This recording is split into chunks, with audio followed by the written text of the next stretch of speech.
ಈ ಇತ್ತೀಚೆಗೆ ಮಾಧ್ಯಮ ಸ್ನೇಹಿತರೆಲ್ಲರೂ ಕೂಡ ಚುನಾವಣೆಯಲ್ಲಿ ಗೆದ್ದಿರ್ತಕ್ಕಂಥ ಅರ್ಜುನ್ ಮತ್ತು ಎಲ್ಲ ಪದಾಧಿಕಾರಿಗಳಿಗೆ ಅಭಿನಂದನೆಗಳನ್ನು ತಿಳಿಸಲಿಕ್ಕೆ ಬಯಸ್ತೇನೆ.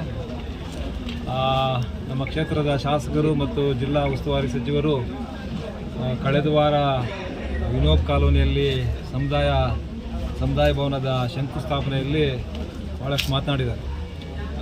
ಅಭಿವೃದ್ಧಿ ಅನ್ನುವಂಥದ್ದು ನಮ್ಮ ರಕ್ತದಲ್ಲಿದೆ ಅಂತ. ನಾನು ಹಿಂದೇನೂ ಹೇಳಿಕೆ ಕೊಟ್ಟಿದ್ದೀನಿ, ನಿಮ್ಮ ರಕ್ತದಲ್ಲಿ ಏನೇನು ಗುಣಗಳಿದ್ದಾವೆ ಎಲ್ಲವನ್ನು ಕೂಡ ಅವತ್ತು ಹೇಳಿದ್ದೀನಿ. ಪದೇ ಪದೇ ಅದನ್ನು ಹೇಳೋಕ್ಕೂ ನಮಗೂ ಕೂಡ ಅಸಹ್ಯ ಆಗುತ್ತೆ. ಹಾಗಾಗಿ ಒಂದು ಅಭಿವೃದ್ಧಿಯ ನೆಪ ಹೇಳ್ಕೊಂಡು ಇವತ್ತು ಏನೇನು ಮಾಡ್ತಾಯಿದ್ದಾರೆ, ಏನೇನು ಮಾಡಿದೆ ಅದು ಜಗಜ್ಜಾಹೀರು. ಅವ್ರಿಗೆ ಎಷ್ಟೇ ಹೇಳಿದ್ರು ಕೂಡ ಇಡೀ ತಾಲೂಕಿನಲ್ಲಿ, ಜಿಲ್ಲೆಯಲ್ಲಿ ಎಲ್ರಿಗೂ ಗೊತ್ತಿದೆ ಇವರ ರಕ್ತದಲ್ಲಿ ಏನೇನು ಗುಣಗಳಿದ್ದಾವೆ ಅನ್ನುವಂಥದ್ದು ಗೊತ್ತಿದೆ. ನಿನ್ನೆ ಶಾಲಾ ವಾರ್ಷಿಕೋತ್ಸವ ದಿನದಲ್ಲಿ ಅವರ ಸಹೋದರರು ಭಾಳಷ್ಟು ಹರಕತೆಯನ್ನು ಮಾಡಿದ್ದಾರೆ. ಇಲ್ಲಿ ಮಕ್ಕಳಿಗೆ ಮತ್ತು ಆ ಪೇರೆಂಟ್ಸ್ಗೆ, ಮಕ್ಕಳು ಪಾಪ ಪೇರೆಂಟ್ಸು ಅವರು ಏನು ಖುಷಿಯಿಂದ ಬರ್ತಾರೆ ಅಂತ ಹೇಳಿದ್ರೆ, ಶಾಲೆಗಳಲ್ಲಿ ವಾರ್ಷಿಕೋತ್ಸವ ದಿನಕ್ಕೆ ನಮ್ಮ ಮಕ್ಕಳು ಯಾವ್ಯಾವುದರಲ್ಲಿ ಪಾರ್ಟಿಸಿಪೇಟ್ ಮಾಡಿದ್ದಾರೆ, ಡ್ಯಾನ್ಸು ಇನ್ನೊಂದು ಮತ್ತು ಬೇರೆ ಬೇರೆ ಕಲೆಗಳಲ್ಲಿ ಹೇಗಿರುತ್ತೆ ಏನು ಅನ್ನುವಂಥದ್ದನ್ನು ಪಾಪ ನೋಡ್ಲಿಕ್ಕೆ ಬರ್ತಾರೆ. ಅದನ್ನೆಲ್ಲ ಬಿಟ್ಟು ಈ ಹರಕತೆ ಹೇಳಿದ್ರು. ಇಲ್ಲಿ ಕಿಶೋರ್ ವಿದ್ಯಾಭವನ ಏನೇನೋ ಸ್ಟೋರಿ ಹೇಳ್ಕೊಂಡು ಬಂದರು. ಇವರೆಲ್ಲ ಸ್ಟೋರಿಗಳಲ್ಲಿ ಕೂಡ ಯಾವುದು ಇದಿಲ್ಲ, ಬರೀ ಸುಳ್ಳು ಭಾಷಣವನ್ನು ಅವ್ರಿಗೆ ಮಾಡಿದ್ದಾರೆ. 2500 ಮಕ್ಕಳು ಬೀದಿ ಪಾಲಾಗ್ಬಿಡ್ತಾಯಿದ್ರು, ಅವ್ರ ಭವಿಷ್ಯ ಹಾಳಾಗ್ಬಿಡ್ತಾಯಿತ್ತು.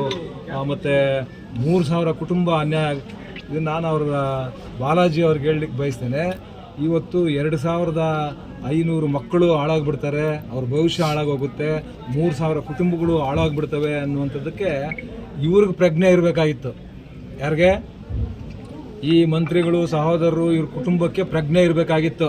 ಏನಂತ, ಇದು ನಾವು ಕೊಂಡ್ಕೊಂಡಿರೋ ಜಮೀನಲ್ಲ, ಇದು ಸರ್ಕಾರಿ ತೋಪು, ಇಲ್ಲಿ ಶಾಲೆ ನಡೆಸ್ತಾ ಇದ್ದೀವಿ, ಇಲ್ಲಿ ಏನಾದರೂ ನಾಳೆ ಬೆಳಗ್ಗೆ ತೊಂದರೆ ಆದರೆ ಆ ಮಕ್ಕಳ ಭವಿಷ್ಯಕ್ಕೆ ಅನ್ಯಾಯ ಆಗುತ್ತೆ, ಆ ಕುಟುಂಬಗಳೆಲ್ಲ ಬೀದಿ ಪಾಲಾಗ್ಬಿಡ್ತಾರೆ ಅನ್ನುವಂಥದ್ದನ್ನು ಇವ್ರಿಗಿತ್ತು. ಆ ಪ್ರಜ್ಞೆ ಇವ್ರಿಗಿರಬೇಕಾಗಿತ್ತು, ನಮಗಲ್ಲ. ನಾವು ಯಾವತ್ತೂ ಕೂಡ ಯಾರ ಬಗ್ಗೆ ಕೂಡ ಸುಮ್ಮನೆ ಸುಮ್ಮನೆ ನಾವು ಮಾತಾಡೋದಿಲ್ಲ. ಯಾರು ಇವತ್ತು ಆವತ್ತಿಂದ ಕೂಡ ಹೇಳ್ತಾ ಇದ್ದೇವೆ, ನೀವೆಲ್ಲಾದರೂ ಒಂದು ಇಷ್ಟಾಗಲ್ಲ ಪೇಪರ್ ತೋರಿಸಿ, ನೀವು ಖರೀದಿ ಮಾಡಿರೋದು ಇಷ್ಟಾಗಲ್ಲ ಪೇಪರ್ ತೋರಿಸಿದ್ರೆ ಅದ್ರ ಬಗ್ಗೆ ನಾವು ಮಾತಾಡೋದಿಲ್ಲ. ನೀವು ಸರ್ಕಾರಿ ತೋಪಿನಲ್ಲಿ ನಡೆಸ್ತಾ ಇರೋದು, ಶಾಲೆ ಸರ್ಕಾರಿ ತೋಪಿನಲ್ಲಿ ನಡೆಸ್ತಾ ಇರೋದು, ಅದೆಲ್ಲ ಹೆಂಗೆ ಬಂತು, ಏನು ಬಂತು? 30 ವರ್ಷ ಲೀಸ್ಗೆ ತಗೊಂಡಿದ್ದು 99 ವರ್ಷ ಸಬ್ ಲೀಸ್ ಕೊಡೋಕ್ಕಾಗುತ್ತಾ? ಕಾನೂನಲ್ಲಿ ಇದೆಯಾ? ಕಾನೂನಲ್ಲಿಲ್ಲ. ನೀವು ಹರಿಕತೆ ಹೇಳ್ದಂಗೆ ಪಾಪ ಆ ಪೇರೆಂಟ್ಸ್ಗೆಲ್ಲ ಹೇಳಿದ್ರೆ ಅವ್ರಿಗೆ ಗೊತ್ತಿದೆ ಇವ್ರು ಯಾರು, ಇವರೇನು, ಇವ್ರು ನುಂಗಣ್ಣರು ಅನ್ನೋದು ಗೊತ್ತಿದೆ ಅವ್ರಿಗೆ. ಅದರಿಂದ ನಾನು ಇವ್ರಿಗೆ ಹೇಳಲಿಕ್ಕೆ, ಇವತ್ತು 2500 ಮಕ್ಕಳು ಮತ್ತು 3000 ಕುಟುಂಬಗಳು ಅಂತ ಹೇಳಿದಾರಲ್ಲ, ನಿಮಗೇನಾದರೂ ಮಾನ ಮರ್ಯಾದೆ ಇದ್ದರೆ ಇವತ್ತು ಈ ಕ್ಷೇತ್ರದಲ್ಲಿ 15,000 ಕುಟುಂಬಗಳು, ಒಕ್ಕಲಿಗರ ಕುಟುಂಬಗಳಿದ್ದಾವೆ. ಆ ಒಕ್ಕಲಿಗರ ಆಸ್ತಿನ ಹಾಕ್ಕೊಂಡಿದ್ದೀರಲ್ಲ ನೀವು, ನಿಮ್ಮ ತಾತನ ಹೆಸರಲ್ಲಿ ಇಟ್ಕೊಂಡು ಕಲ್ಯಾಣ ಮಂಟಪ ನಡೆಸ್ತಾ ಇದ್ದೀರಲ್ಲ. ಪಾಪ ಇತ್ತೀಚೆಗೆ ಎಲ್ಲೋ ಒಂದು ಕಡೆ ಹೇಳಿದ್ದಾರೆ ಅಲ್ಲಿ ಮಾಲ್ ಕಟ್ತೀವಿ ಅಂತ.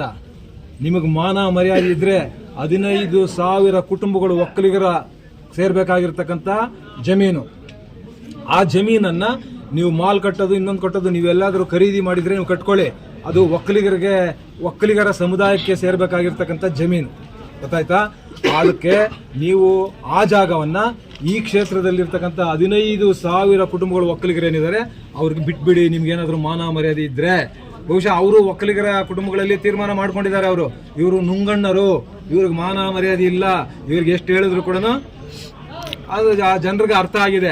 ಇವ್ರ ಯೋಗ್ಯತೆಗೆ ಅಲ್ಲಿ ಹುಲ್ಬನ್ನಿ ಖರಾಬಲ್ಲಿ 42 ಕುಟುಂಬಗಳ ಬೀದಿ ಪಾಲಾಗಿಲ್ವಾ? ಕಣ್ಣಿಗೆ ಕಾಣಿಸಿಲ್ವಾ?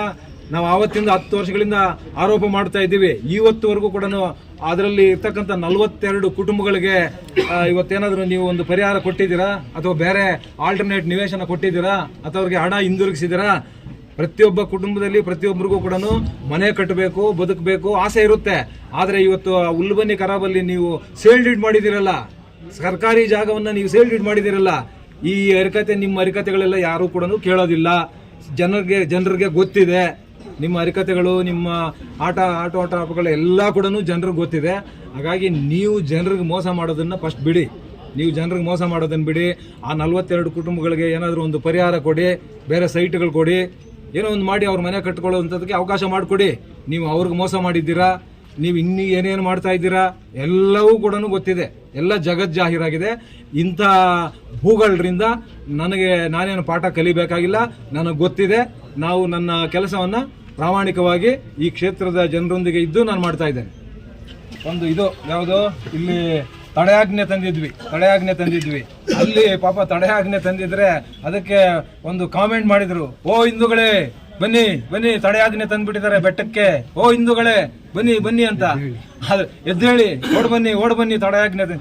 ನೀವು ಇವತ್ತು ನಾನು ಇವ್ರಿಗೆ ಹೇಳ್ತೇನೆ, ಇವತ್ತು ನಮ್ಮ ಭವನದ ಮೇಲೆ ಕೂಡ ಕೇಸ್ ಹಾಕ್ಸಿದ್ದಾರೆ.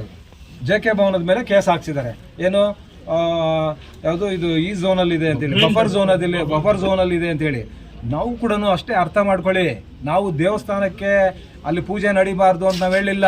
ತಡೆಯಾಜ್ಞೆ ತಂದಿರತಕ್ಕಂಥದ್ದಕ್ಕೆ ಈ ಮೂರ್ಖರಿಗೆ ಗೊತ್ತಾಗಲಿ, ಅದು ಕಾನೂನು ಉಲ್ಲಂಘನೆ ಆಗಿದೆ ಅಂತ ತಾನೇ ನಮ್ಮ ಮೇಲೆ ಕೇಸ್ ಹಾಕಿರೋದು. ಹಾಗೆ ನಾವು ಕೂಡ ಅಲ್ಲಿ ಡೀಮ್ಡ್ ಫಾರೆಸ್ಟ್ ಅಲ್ಲಿ ಗುಹೆ ಮಾಡಿದ್ದೀರಲ್ಲ, ಕಾನೂನು ಉಲ್ಲಂಘನೆ ಮಾಡಿದ್ದೀರಾ, ಅಲ್ಲಿ ಕಾನೂನು ಉಲ್ಲಂಘನೆ ಆಗಿದೆ ಅಂತ ಹೇಳಿ ನಾವು ಕೂಡ ತಡೆಯಾಜ್ಞೆ ತಂದಿರ್ತಕ್ಕಂಥದ್ದು ಅರ್ಥ ಮಾಡ್ಕೊಳ್ಬೇಕು.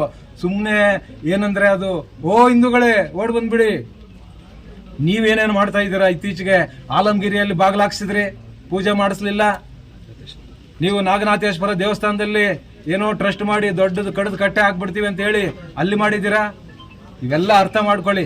ನಿಮಗೆ ಅವಕಾಶ ಸಿಕ್ಕಿದೆ, ಕ್ಷೇತ್ರಕ್ಕೆ ಮಂತ್ರಿಗಳಾಗಿದ್ದೀರಾ, ಒಳ್ಳೆ ಕೆಲಸ ಮಾಡೋದಂತ ಮಾಡಿ. ಇನ್ನು ನೀವು 500 ಕೋಟಿ ಅಲ್ಲ, 1000 ಕೋಟಿ ಅಲ್ಲ, 5000 ಕೋಟಿ ತನ್ನಿ ಈ ಕ್ಷೇತ್ರದಲ್ಲಿ. ನಾನು ಕೂಡ 10 ವರ್ಷಗಳ ಕೆಲಸ ಮಾಡಿದ್ದೀನಿ. ಈ ಕ್ಷೇತ್ರದ ಜನರಿಗೆ ಒಳ್ಳೇದಾಗ್ಲಿ. ಅದು ಬಿಟ್ಬಿಟ್ಟು ಸುಮ್ಮನೆ ಏನು ಹರಿಕತೆ ಹೇಳಿದ್ರೆ ಯಾರೂ ಕೇಳೋರಿಲ್ಲ. ಈ ಕ್ಷೇತ್ರದಲ್ಲಿ ನೀವೇನು ಅನ್ನುವಂಥದ್ದು ಈ ಕ್ಷೇತ್ರದ ಜನರಿಗೆ ಗೊತ್ತಿದೆ.